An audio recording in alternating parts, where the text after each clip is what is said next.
Hi, Steve. I'm Lissa. Hi, Lissa. I'm so excited to talk to you. Oh, thank you. Okay, so season 19, that's so incredible. So when you first walked in on TV with Jerry Springer back in the day, did you ever picture yourself here? No, when I was growing up, my dad had served in the Army during the Korean War. He was a paratrooper and became a Chicago cop. To me, my dad was Superman, so I wanted to be like my dad. So after high school, I joined the Marines and became a Chicago cop. I never thought in a million years that I'd be working in TV and certainly not getting my own show. But, when I got into TV and working on a Springer show, I had the best time of my life. I loved working on a Springer show. It was so much fun. I love, me and Jerry became great friends. I was making quite a bit more money than being a policeman. So I knew, hey, this might be something that I want to gravitate towards. And eventually I did leave the police department, but never with any thought of getting my own show. I just thought, well, I married my wife who was working on the Springer show. And she said, hey, listen, you're not going to be a policeman forever because when the Springer show's over, we're going to move to LA or New York and I'm going to be in TV and you'll figure out something what to do. I said, okay. So, but then I did get my own show, which we never planned on happening. But it's fortunate because then my wife, shifted over and became executive producer of my show. And we've been fortunate enough to have our show for 19 years now. And it's been quite the run. And certainly no one when my show got launched thought that I would last this long. Probably the only two people that thought it would last this long is probably me and my wife. So it's a great feeling. I mean, it's incredible. It sounds like you two are a dynamic duo. Yeah, I got the best producer in TV, so I'm very fortunate. I would agree with that. So the new season kicks off today. What can fans expect? Well, you're going to see the same Steve Wilkos show that we've been delivering for quite a few years now. The lie detector test, the DNA test, stuff like that. What I will say, when shows have been on the air a long time, they seem to run out of steam or they're not putting a lot of effort into it anymore because you've been on for so long. I feel our show, even over the last few years, just keeps getting stronger and stronger, more dynamic. I don't know if that's because there's, shows are going away, there's less competition, but people at home watching maybe have, if they want to get their problem solved or come on TV and talk about the situation they're in, we're one of the few places they can tune to. But we've only been taping a few weeks now, but we've just taped the most dynamic stories. We've gone off to a great start. So I feel like every year as the years are going by, the show has gotten better and better. Yeah, that's awesome. I mean, I've been a big fan of yours, honestly, ever since you were with Jerry.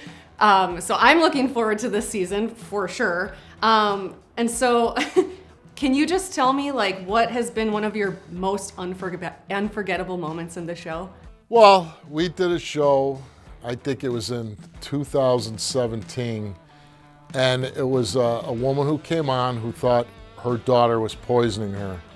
And the daughter was young and beautiful and so innocent looking. I'm like, no way this girl is going to fail. The mother's nuts. Well, the daughter failed and she admitted that she had been pouring bleach in her mother's orange juice. And the mother went crazy and we had this chest on the back of the stage. It was for decoration. It was a metal bowl.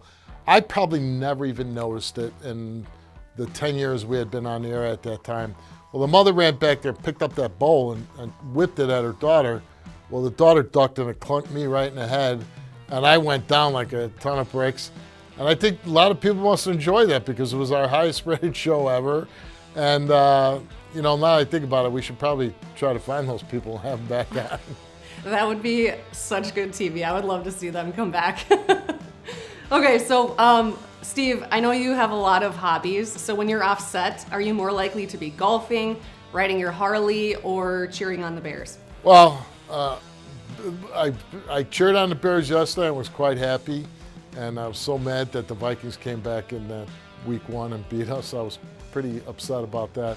But the most of my time when I'm done filming, I golf every day, every day. So I'm doing that a lot. And, I try to stay in shape. I'm still weightlifting every day, try to get some workouts in. And I do enjoy riding my motorcycle, but now we're getting into that time of year where, the days are getting smaller because once it gets cold, I don't ride anymore because ever since I've turned 60 years old, I get cold quick. And if riding bike, I get really cold. And so the weather's got to be really nice for me to ride. Yeah. You definitely don't want to be cold when you're riding that motorcycle, that's for sure. Okay, so what's one lesson from Jerry that still guides you today, all these years later? I'll say this about Jerry. The number one thing I took from him, when the show was number one in the world, we met a lot of celebrities because, we were doing movies and other shows and, everybody was a fan, like we met Cher and, Robert Duvall and all these people, and I would see some of these celebrities got kind of full of themselves and they thought they were better than other people. And I'd see celebrities yelling at their staff and, just acting crazy. And Jerry was just the greatest guy in the world. He treated everybody as equals. He never thought he was better than anybody. I saw how professional he was. So I took that from him and I try to keep myself in check. Hey, you're just a cop. You're not anybody special. And that's kept me grounded. And I think it's carried a long way. I think people like working with me. I'm never late. I'm always punctual. I do the things I'm supposed to do. Because some of these celebrities, they show up an hour late or they demand this and demand that. I'm just like, hey man, let me do my job and get out of here. Your show is now the second longest running syndicated talk show. What do you think has made this resonate with audiences? Well, I think the one thing is, we do a show that is nowhere else on daytime TV. Most daytime talk shows are celebrity driven. What's your latest movie? What book you wrote? What TV show you're promoting? And we're doing shows with just everyday people in this country who are involved in some crazy situation. And, we're getting them results. We kind of wrap up every show with a lie detector test. So, we're kind of on our own little island, not competing against anybody. If you want to see a celebrity talk about the movie that's coming out, you got 30 different choices. If you want to see just really hard-hitting, real-life stories, you got one place to turn, and that's us.